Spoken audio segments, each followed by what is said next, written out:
Hey guys, welcome back to Quick Hunts. Today we're going to be looking at the deluxe edition of Star Wars Battlefront for PS4. I got my special edition Battlefront PS4 bundle at launch that came with this awesome Darth Vader design and controller for $469.99. Yeah.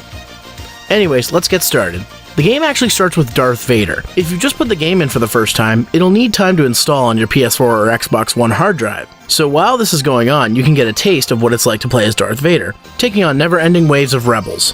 This was a nice teaser to the game while it was installing, but god damn it takes a long time to install. It made it feel even longer because it took me a long time to get any indication of how much time was left for the install. An in-game status bar would have been nice. I don't know if you can do this with the PC version, but it's a nice distraction rather than sitting and waiting for a loading bar and nothing else. Once the game is installed, you'll have to make an EA account. Thankfully, you won't need to set up a password, get a confirmation number from your cell phone, or put your cat at a higher altitude to get a better signal.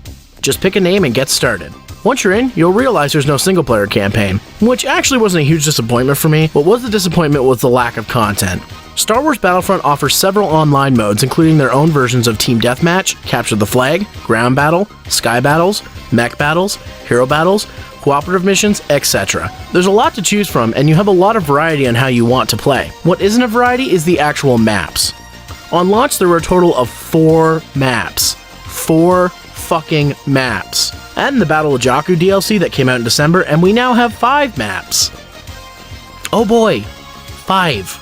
Not only that, gone is the class system which had multiple weapons. Now you play as the Rebels or the Empire, where you start with 1 weapon and no side weapons. Let's compare with Battlefront 2 from 10 years ago. You start with 4 classes, playable as Rebels, Empire, Republic, or Droid, each with 3 to 4 weapons, and have up to 16 planets containing 33 maps. Really, DICE? Really? There are currently additional maps, weapons, etc. if you buy the season pass, but I'm not doing that. I already paid $90 for the damn deluxe edition, and they want another $60 for the season pass, which doesn't even have all the content yet? Fuck you, DICE. Fuck you, EA. Also, where the hell are the prequel maps? I get it, people don't like the prequels, but I can't be the only one who enjoyed playing on Naboo or above Coruscant. Also, no space battles. The fuck? Now that I've ripped the game a new one, let's talk about some positives. While the game can feel shallow at times, it is very fun to play. You very much feel like you're in Star Wars, which is what the game should feel like. DICE wrote the book on FPS combat, but oddly enough, this feels less like their hit Battlefield and more like Call of Duty. I can get behind wanting to use a more familiar control scheme, so I can't harp on it. What I can harp on is the imbalance of the game.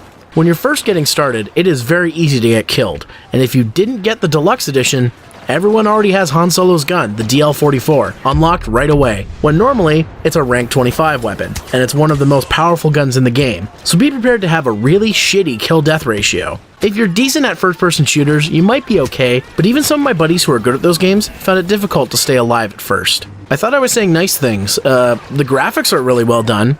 Seriously, this shows off the power of the current gen, and it looks amazing. The impressive sound design complements this, as all the weapons, voices, music, and general sound all feel perfect. It definitely sounds like Star Wars. If it's one place this game shines, it's the presentation, and any Star Wars fan would feel right at home here. In short, Star Wars Battlefront is a fun game that feels right at home with the Star Wars name. However, the lack of content, excessive paywalls, and unbalanced combat almost ruined the game for me. If you must get it used or on the super cheap. Don't pay more than $20 for it. Only then could I justify getting the overpriced season pass. If you want a more complete Star Wars Battlefront experience, Battlefront 2 is on Steam and GOG for around $20, and there are unofficial servers out there for the game so you can still play online. So fuck the new game, just get Battlefront 2 on PC. It's a better value for your money.